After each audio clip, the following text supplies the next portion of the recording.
को नष्ट वष्ट कर रहे हो। तो उन्होंने कहा तुम दुर्योधन को नहीं जानते, कौन दुर्योधन? हमारा राजा तो चित्रसेन गंधर्व है और उसके हुक्म से हम कर रहे हैं। उन्होंने रुखाली पारों ने कहा कि यहाँ चित्रसेन का हुक्म नहीं चलता, यहाँ तो दुर्योधन राजा है, उसका हुक्म चलता है, उसके हुक्म के बिना कोई ऐसा नहीं कर सकता। किंतु उन्होंने उनकी बात नहीं मानी, उनको रोक टोक करी, झगड़ा हो गया तो उनको मारा पीटा। फिर जाके के दुर्योधन के पास में खबर हुई कि इस प्रकार विकास डालने के ऊपर दुर्योधन ने हमको पीटा। तो दुर्योधन ने हुक्म दिया कि गंधर्वों को मारो, बांध करके लिया सब कुछ। तो वैसे लोग गए, तो जो गए उनको जुड़ करके मार डाला। फिर बहुत सी सेना चढ़ी आकर के वहां दुर्योधन सारी सेना को लेकर के गंधर्वों से जा डटे। बड़ा भयंकर युद्ध हुआ। उस युद्ध के बीच के वहां कौरव लोग जो गए थे बहुत से मारे गए और जो बच गए उन्हें सब भाग गए। और जो शेष में बचे दुर्योधन आदमी उनको पकड़ लिया, उनकी औरतों को पकड़ लिया और उनको बांध करके रख के और समझो कि वे वहां से सुख कर दिए। तो जो भाग गए थे उन मंत्रियों में जाकर के राजा युधिष्ठिर से कहा कि आपका भाई दुर्योधन आपका दर्शन करने के वास्ते यहाँ मन में आया था, किंतु देश में युद्ध हो गया एक प्रकार से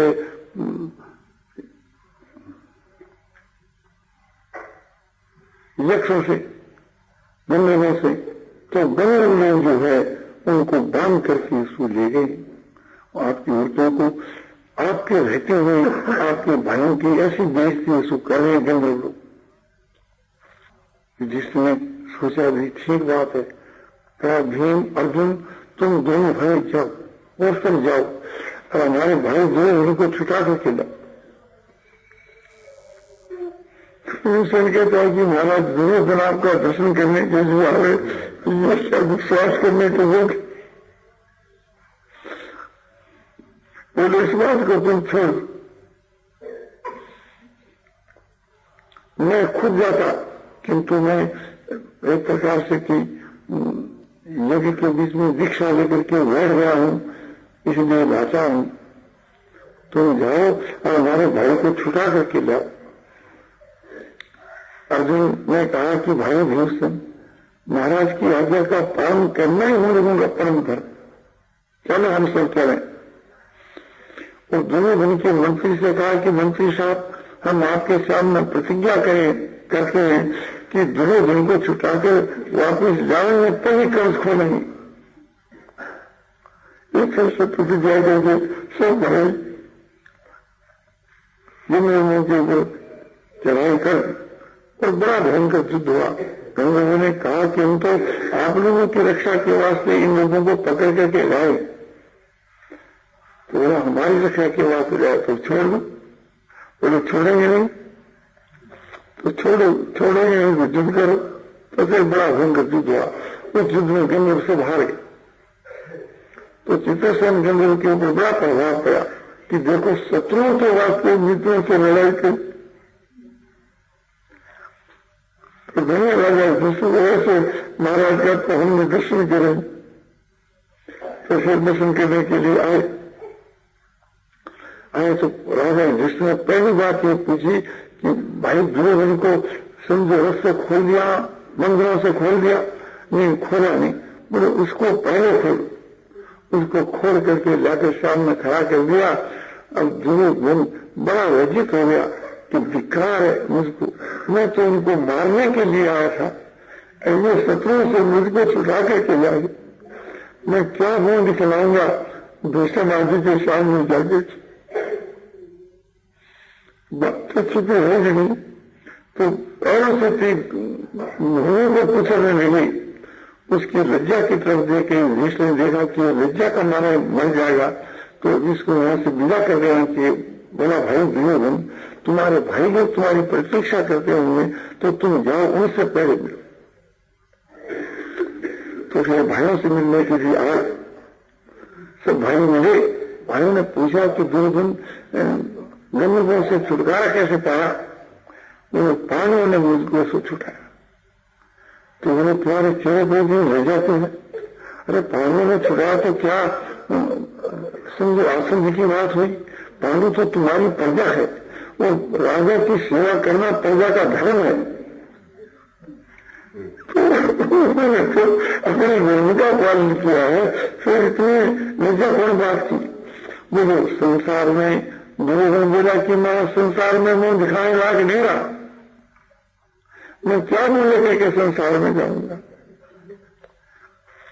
मैं तो अनशन व्रत करके अपने प्राणों का त्याग करता हूँ। भाई ने कहा कि महाराज ये क्या आपकी बुद्धि हो गई, ये तो कोई ऐसी बात ही नहीं है, उन्होंने तो अपने कर्तव्य का पालन किया है, तो इसके बीच के में आपको इतना संकोच इतनी लज्जा कौन बात की है। पर आखिर के बाद दुर्योधन समझौती अनशन व्रत के वास्ते बैठ गया, खुशा का आश्रम बिछा करके मरने के लिए बैठ गया। उसके बाद में उसको एक नींद आ गई, स्वप्न आया। स्वप्न के में राक्षस लोगों की सभा में पहुंचा। राक्षसों ने कहा रे वो दिन क्या तू साधु बन गया? अरे तुम्हारे को तो हम किस बात के वास्ते भेजे थे, हम लोग राक्षस लोग जो है सो द्रोण के नाम भीषण में सब में प्रवेश कर जाएंगे, उनकी बुद्धि नष्ट कर देंगे और तुम्हारी देह होगी, तुम एक प्रकार से इस स्वान को छोड़ो। फिर उसकी आंख खुली तो स्वप्न की बात कही, सब बहुत खुश हो गए। चलो एक प्रकार से थी, हम तो पहले से कहते थे, उसको पहले लगा करके ले गई। अब ले जा करके सभा बनी गई, इस सभा में जाकर क्या करें। तो यहाँ हमको ये बात लेना है कि दुर्योधन का और उनका कितना निष्ठा का व्यवहार था, राजा युधिष्ठिर का कैसा व्यवहार है। तो अपने शत्रुओं के साथ के मां ऐसा व्यवहार करना चाहिए कि जैसे राजा युधिष्ठिर ने किया। उसके बाद देखो कि राजा युधिष्ठिर कितने धर्मात्मा थे।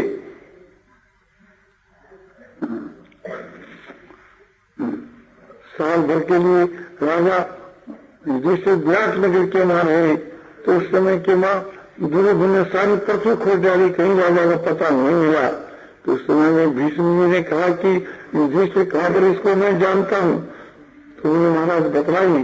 तो भीष्म जी कहते हैं कि जिस देश में राजा युधिष्ठिर होंगे, पांडु होंगे, उस देश के मां महामारी नहीं आ सकेगी, उस देश में अकाल नहीं पड़ेगा, उस देश की प्रजा खुश होगी, धन और धान्य की वृद्धि होगी, धर्म की वृद्धि होगी, उस देश के बीच के मां कोई बाढ़ नहीं आएगी, भूकंप नहीं होगा, उस देश के बीच के मां समझो कोई भी देवी को नहीं होगा।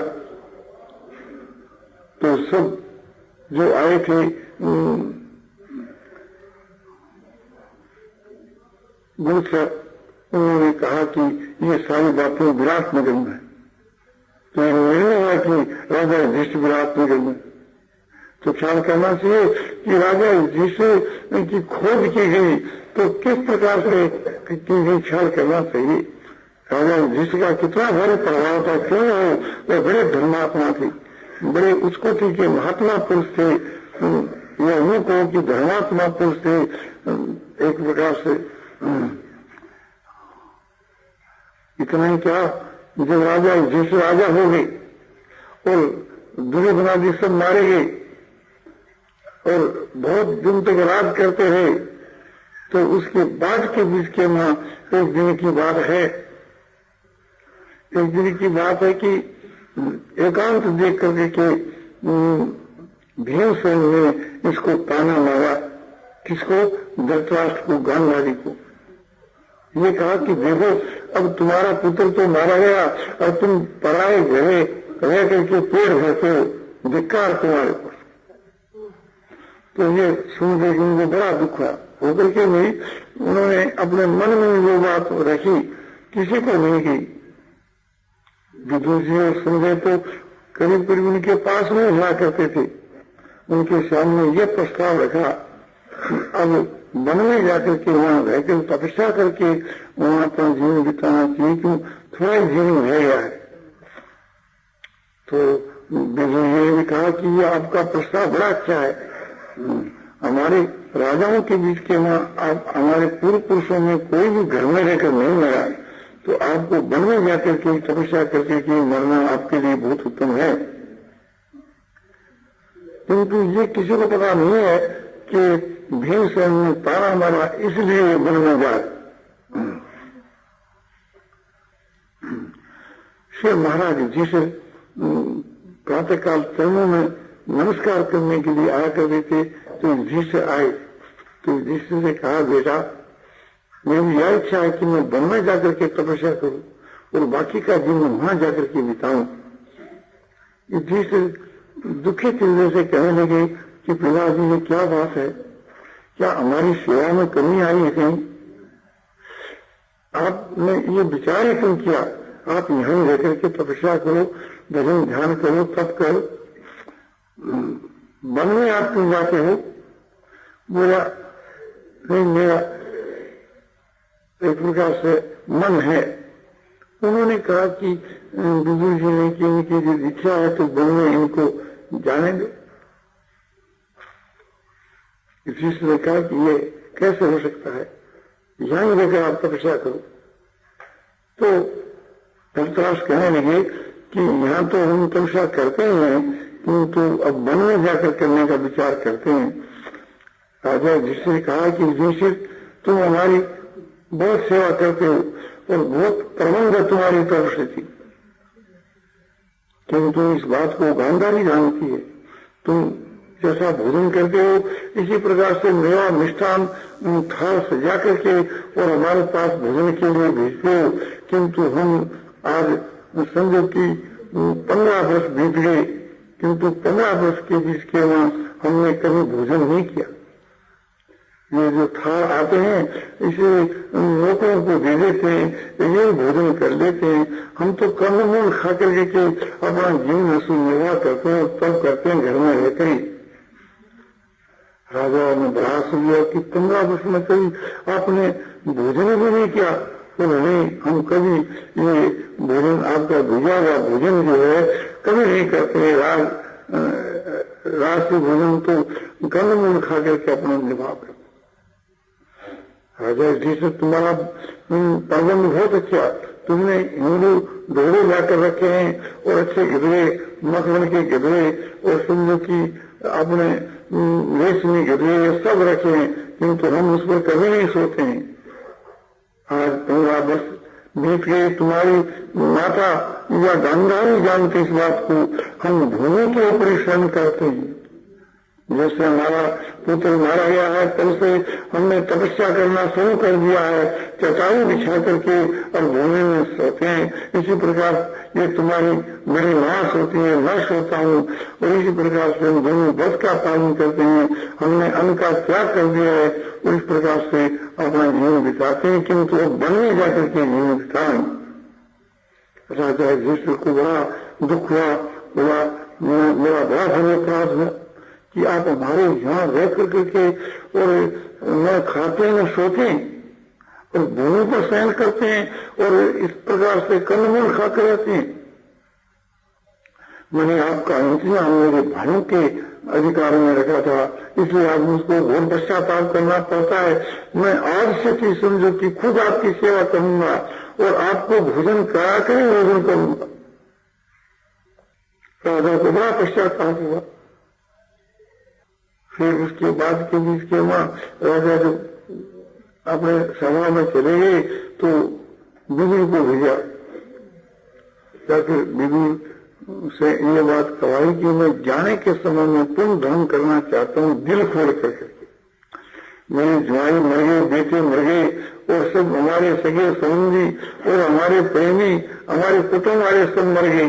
उनके निमित्त से मैं एक प्रकार से पुण्य करूंगा, अन्न वस्त्र बांटूंगा, लोगों को भोजन कराऊंगा, असवारी दूंगा। तो मेरी ये इच्छा कि उसे निमित्त नहीं होना चाहिए। तो ये बात जाकर के विदुर जी वहां पांडवों से कही। उस समय में भीष्म ने ये कह दिया कि ऐसा नहीं हो सकता, उसका लिमिट होना चाहिए कि कितना ही लाख के खर्च करो, उसका लिमिट होना चाहिए। ये नहीं कि क्या तुम्हें खर्च कर सकते। तो ये सुन के युधिष्ठिर को बड़ा दुख है।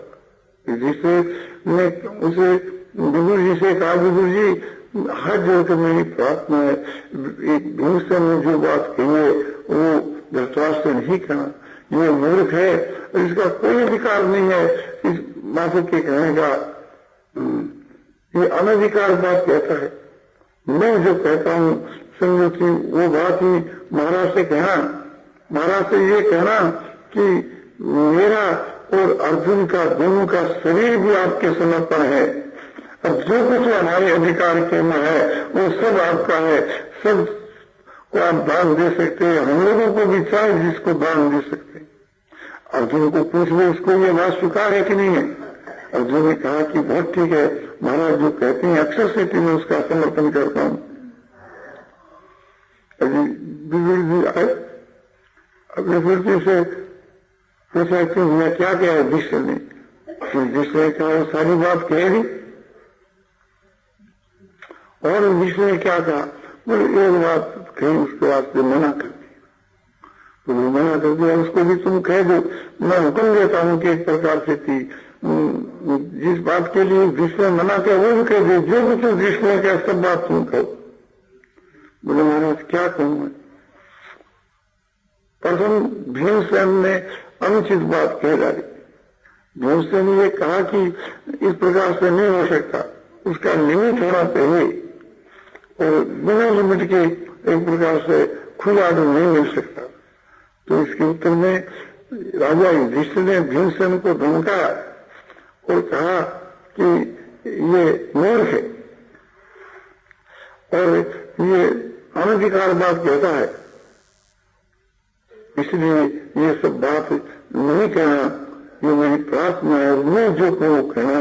तो महाराज युधिष्ठिर का वचन तो सब कह दिया, उसी बात के लिए मना किया था। आपने कहा युधिष्ठिर ने और क्या कहा, उसीलिए मुझको वो बात भी कही जो युधिष्ठिर ना कह दिया था। फिर धृतराष्ट्र ने सब कुछ देख करके और एक प्रकार से थी समझो अपने मन की जो थी उसकी पूर्ति की। उस समय के बीच में कुंती देवी वो सब पुत्रों से ये बात कही कि मैं जो है सो गांधारी की सेवा करूंगी, मेरे ज्येष्ठ जो है इनकी सेवा करूंगी, जेठ जेठानी जो है ये मेरे सासु ससुर के समान है, तो इनकी मैं वन में जाकर के सेवा करूंगी, तपस्या भी करूंगी, ईश्वर की भक्ति भी, तपस्या भी, इनकी सेवा भी, तीनों काम करने का विचार करके कुंती उनके साथ में जाने लगी। तब समझो कि आपने द्रौपदी आदि स्त्रियां रोने लगी, कहने लगी आप यहाँ रहो, आपका शरीर वृद्ध हो गया है, उनकी सेवा करने के लिए हम जाने के लिए तैयार। सहदेव आदि ने की कि वहां तुम यहाँ रहेगा और हम उनकी सेवा के वास्ते जाने के लिए तैयार है, किंतु उनके कहने पर भी कुंती नहीं हुई। बहुत खुशी के साथ, प्रसन्नता के साथ में कुंती उनके साथ में गई, जब तक जीते हुए तब तक आज ही उनकी सेवा करें। हमें ख्याल करना चाहिए कुंती के साथ उन्होंने पहला कैसा बर्ताव किया था। जब एक प्रकार से बालक अवस्था के माँ ये रहते थे हस्तिनापुर के माँ, तो एक समय के माँ लाक्षा भवन के बीच में पांडवों को कुंती को इस उद्देश्य से भेजा था कि उनको वहां लाखा भवन में भेज कर उनका आग लगा दें। और सुनो आपने जब पांडव लोग एक प्रकार से वन को चले गए थे, उसके बाद में कुंती उनके वास्ते रोते रोते उनका पीछा किया था, तो विदुर जी उनको समझा करके ले आए और अपने घर के वहां 13 वर्ष तक रखने की सेवा करी। किंतु गांधारी आदि और धृतराष्ट्र की पुत्रों की स्त्रियों ने किसी ने समझो कि कभी पूछा भी नहीं कि तुम जीते हुआ मर गई। जिस कुंती के साथ में समझो कि सदा के वास्ते ऐसा कठोर व्यवहार होता रहा, जो एक शत्रु के साथ में भी मनुष्य नहीं कर सके, किंतु सब व्यवहार को भुला करके कुंती अपने धर्म की तरफ विचार करके कुंती ने कहा कि मेरा यही कर्तव्य है कि मैं आजीवन जो है इनकी सेवा करूंगी। ख्याल करना कि उस समय में कुंती राजमाता है, चक्रवर्ती राजा युधिष्ठिर सारी पृथ्वी का राज शासन करने वाला युधिष्ठिर, उस युधिष्ठिर की मां कुंती, वो कुंती राजमाता होकर के ऐश्वर्य की लात मार करके के और समझो कि अपने यशोरी की सेवा करने के लिए, सभी आजीवन के लिए सेवा करने के लिए जा रही। तो हर एक माता बहनों को ये शिक्षा देनी चाहिए कि जिस प्रकार कुंती जो है समझो कि अपने जेठानी की सेवा कर रही है सास के समान, इसी प्रकार अपने सासू की, ससुर की और जेठ जेठानी की, जो बड़ों की सेवा हम लोगों को करनी चाहिए, ये भाव रखना चाहिए। उनके बर्ताव को कभी ख्याल में नहीं लाना चाहिए। कुंती उनके व्यवहार को कभी ख्याल में नहीं लाती है और समझो कि वन में जाकर उनकी सेवा करती है। इतना ही क्या, और भी कुंती का बर्ताव आप देखो कितना ऊंचे दर्जे का बर्ताव है। वो जहाँ रहती है उस जगह उसका ऐसा ही बर्ताव पाया जाता है।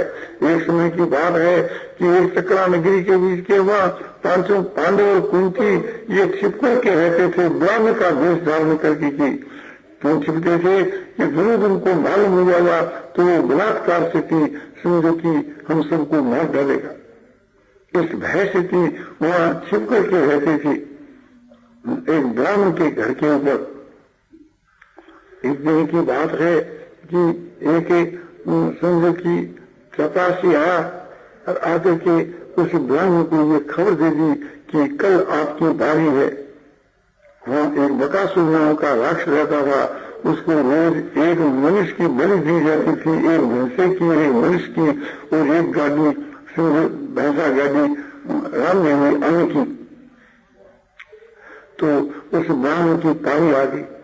उसमें इतने घर थे कि 12 वर्ष से भी उसकी पारी आया करती थी। तो उस 12 वर्ष के पहला उसकी जब पारी आई थी तो उसे ब्राह्मण ने अपने लड़के को उसे की भेंट में भेज दिया था। अब पारी आई तो रात में रोने लगे। ब्राह्मण अपने ब्राह्मण से कहा कि इस राक्षस की भेंट में मैं जाऊंगा।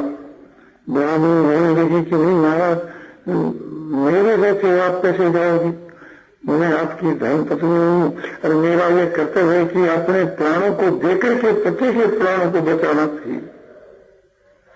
एक लड़की थी जो जवान, जिसकी शादी नहीं हुई थी, शादी के लायक थी। लड़की ने हाथ जोड़कर माता पिता से कहा कि मेरी प्रार्थना है कि उस राक्षस की भेंट में मुझको भेज दो। मेरी तो शादी आपको करनी है, आप यूं समझो उसका विवाह करके। वह देखी राक्षस की भेंट में तेरे को भेजकर हम पाप के भाग्य होंगे। एक 3 साल का लड़का था, वो समझता तो कुछ था नहीं, उसके हाथ में एक छड़ी थी, वो खड़ा होकर के उसको जोश आ गया। माता पिता वो सबको रोते हुए देख करके कि तुम क्यों रोते हो, राक्षस को न बांटा। इतने उनको आंसू आ गए, देखो छोटा बच्चा क्या कह रहा है। उस समय के बाद कौन सी जो भी प्रवेश करती है उसकी कुटिया में जाकर के कुंती कहती है कि आप रात भर से रो रहे हो, इसके रोने का क्या कारण है, उसको आप मुझको बदलाओ। हम आपके घर में रहते हैं, सुख भोगते हैं, तो सुख में हिस्सेदार है तो दुख में हिस्सेदार है। फिर मैं कहा कि हे देवी, हमारे ऊपर ऐसा भारी संकट आकर के पड़ा है जो मनुष्य की शक्ति के बाहर है, उसकी आप क्या रक्षा करोगे। यहाँ का राजा बड़ा दुष्ट है, उसने एक राक्षस के वास्ते ऐसा नियम बना दिया है कि एक प्रकार से एक मनुष्य और एक भैंसा और एक गाड़ी रोक दिया जाता है। तो जो जिसकी पारी है उसको देना ही होता है, जो नहीं देता है तो राक्षस आकर उसको सबको खा जाता है और सब उसका छीन लेता है, सब नष्ट कर देता है। आज जब हम नहीं देंगे तो हम सबको मार डालेगा। आज के 12 वर्ष के पहला हमारी जब पारी आई थी तो हमारा एक जवान लड़का था, उसको हमने उसको दे दिया था। तो 12 वर्ष तो उसको बीत गए और वो लड़का भी समझो कि 12 वर्ष का था, तो 24 वर्ष का जवान लड़का, उसको आज हम रो रहे हैं। हमारे ऊपर बड़ी विपत्ति आई है। उनकी ने कहा आप कोई बात की चिंता मत करो, मेरे 5 लड़के हैं, उसमें 5 लड़कों में से 1 लड़के को मैं ढूंढ दूं। उन्होंने कहा देवी तेरा कहना ठीक है, किंतु प्राय पुत्र को हम बलिदान के वास्ते कैसे भेजें, ऐसा पाप हम कैसे करें? तो नहीं पाप नहीं, आज हम तुम्हारे घर में रह करके के सुख भोग रहे हैं, बहुत दिनों से सुख भोग रहे हैं, जब सुख भोग रहे हैं आज तुम्हारे पर विपत्ति आई तो क्या उसमें हम हिस्सा नहीं है? तुम कोई बात की चिंता मत करो और तुमको कुछ कहना नहीं पड़ेगा, जब वो सिपाही बुलाने के वास्ते आवे तो मैं अपने लड़कों को भेज दूं। अब बेचारे चुप हो गए। इतने में भीमसेन को देख बोला बेटा ब्राह्मण पर आपत्ति आ गई है, इसके लिए एक प्रकार से मैं तेरे को एक राक्षस की भेंट में भेज रही हूँ। सुन के भीमसेन बड़ा खुश है, उसको कोई ऐसा मौका मिल जाता राष्ट्र को मारने का तो बड़ा खुश होता। मेरे ठीक है, उसी बिल्कुल अपने सिंधु सब धन करके 4 यात्रा में युधिष्ठिर आ गई। युधिष्ठिर ने आवाज सुन ली। युधिष्ठिर ने कहा कि माँ तुम्हारी बुद्धि कहाँ गई, तुम भीमसेन को कहाँ भेज रही हो राक्षस की भेंट में एक प्रकार से बलिदान के लिए? भीमसेन के भरोसे पर हमको ये विश्वास है कि हमारा गया हुआ राज भीमसेन दिला देगा, तो भीमसेन को नहीं भेज करके यानी दूसरे किसी को भेज दो, उसको तो एक आदमी भेजना है।